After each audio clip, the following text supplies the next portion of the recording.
Ikot tayo dito guys kasi pasok tayo sa loob. Yan. Ito na yung mga rooms.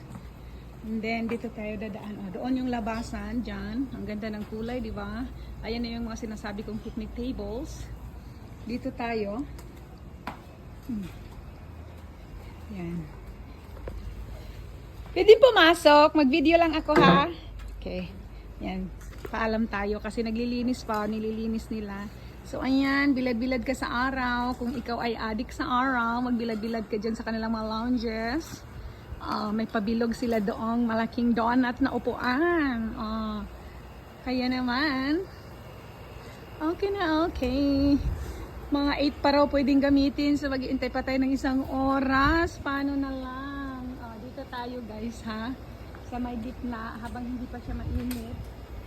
Dahil panonoorin natin si kuya.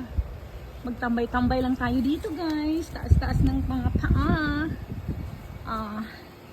Ang ating mahiwagang paa, relaxing, overlooking the sea. Di ba?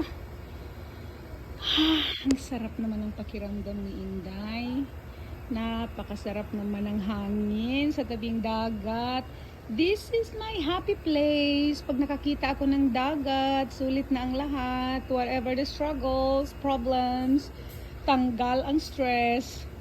Kaya, why not? Deserve natin minsan magpahinga, guys. Kailangan nating i-self-care kasi mag-self-care. Kasi nga, life is too short. Enjoy to the fullest. Huwag kayong maingay, pajama pa yung suot ko kasi nag-breakfast nga ako. Love, love, love, love, love, love.